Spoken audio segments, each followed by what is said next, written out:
Well, my understanding of who Kandeh is that Kandeh is not any different from the everyday politician in NPP, ideologically, by principles, by depth, understanding of national issues. Um, and so I don't see anything that drives Kandeh that is distinct to be recognized to say, well, this guy, if he goes to government or if you give him government, he's going to make any changes. Sorry, I don't see that. And if you ask me, Kandeh and Barrow, if Kandeh and Barrow vote contest, I would vote for Barrow. I'm honest. I'm honest. Are you serious? I've seen no value in Kandeh. I mean, in terms of principles, in terms of understanding of. No, I'm in honesty, in all honesty. I mean, yeah, I mean, so I don't see any change here. If he decides to go and join Barrow, well, that's good and good for him. I mean, you know, in any case also, the second issue is, Kandeh, based on the current political climate, based on my understanding, and the only thing I can think of Kandeh is he goes to politics to have a position. Like I said, I've seen no value in Kandeh's politics.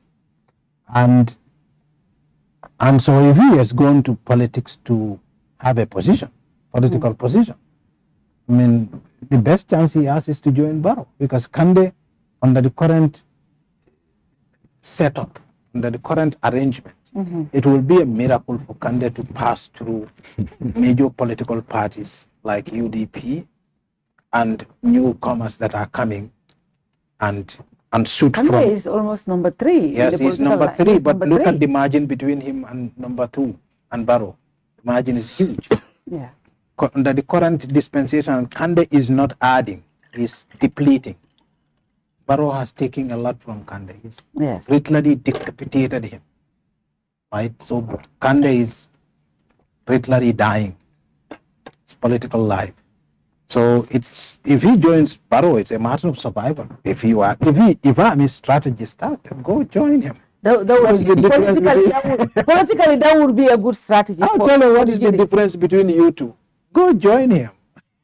You know, so I mean, that's my honest opinion. I mean, I don't see any difference between him and Barrow. I don't see him standing for any tall order or principle or sets of values or anything different from what Barrow stands for.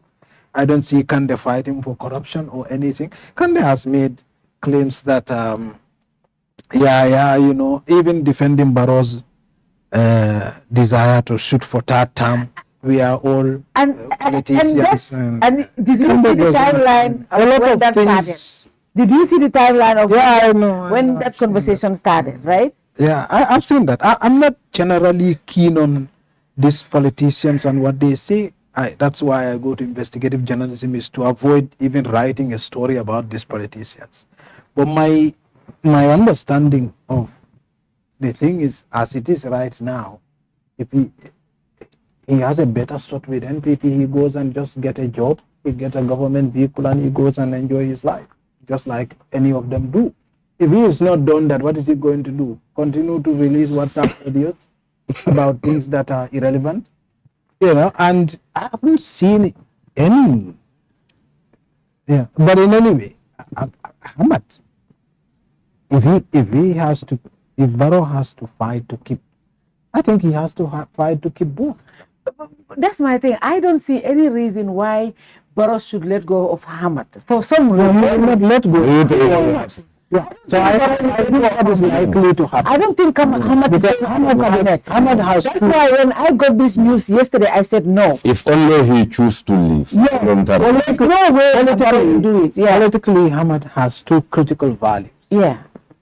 I'm not saying he has any value, as in values. He has. Well, I don't. Hammet is my friend. He has. Don't do that. I am saying he's relevant. Relevant in two ways. Okay. Principally. One is that Hammet has National Assembly members who are vocal on the assembly floor. Yes. And even one National Assembly member is toxic enough for a politician. For a politician. Yeah. One. Because National Assembly members are very toxic in one way. I mean, if they want to be, they're very, very powerful. In that one, they have free way to access information. Yeah. Right? That means they can have access to information, especially a government that does not want to be transparent, like Barrow's government. They have the capacity to bring a corrupt government to its knees, even if it's one. We've seen how Sidia and others frustrated Jammeh when they were in the parliament, and there were just a couple. There were just a few of them. Yeah. And three, also they have the patent to make news. So you don't want to make, and we have seen Hammet has fired this warning shot before. If you understand what I'm saying. I mean, one of the most critical National Assembly members in the last couple of months, in the last 1 year, some of them are from Hammet's party. Yes. Right? So they sort of tried to, my understanding at that time, I always try to avoid talking about politics. Well, we have to talk about it today. My understanding is that Hammet was trying to show how relevant he is politically.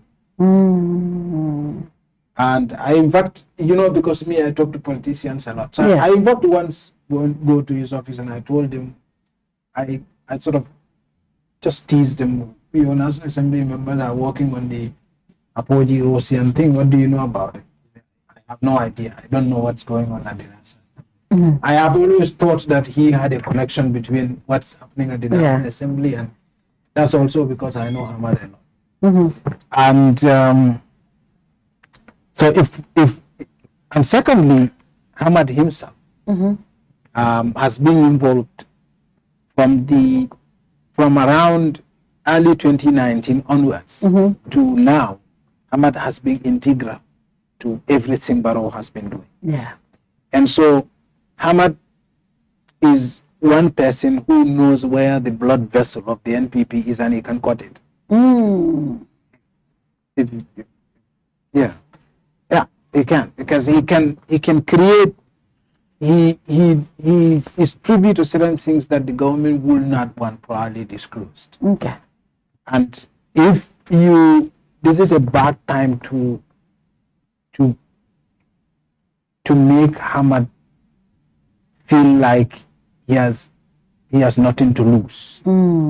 Because if you push him outside and give him nothing and cut him loose everything and probably threaten him with persecution, considering the National Assembly resolution that was passed on the GT board petition and the investigation that followed, you don't want to make him desperate. I think it would be a bad political move to make him desperate. Okay. So if I were Barrow, I would keep both of them. I'll find a way to marry them. As for my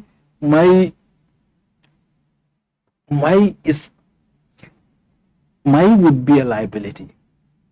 I mean, not as a supporter of the president's project, but in terms of cabinet position, I think it would be. How? Because look, Mai has had his own time, and it was very controversial, and he has had during that period had very tense relationships with some of the people and some of the electoral bases that are very endeared to Barrow right now. Mai's only the base that he was not in good terms was the APRC base. Yeah, but APRC base is very APRC are in charge of the very central to what Barrow is doing now. And so, and a lot of things. I mean, lot of things, and based on what I am thinking, I think that Barrow would rather not have Mai in cabinet. I think he's likely to have him on the sides, where he comes to support, so to speak, the agenda. Yeah. Not necessarily. So after the presidential election, he could have him. He could have him in the cabinet after the election. But it's not a safe bet at this point. Not a safe bet at this point. It's my view. I think at this point he will be a liability. going into the elections. Mr. Darboe, do you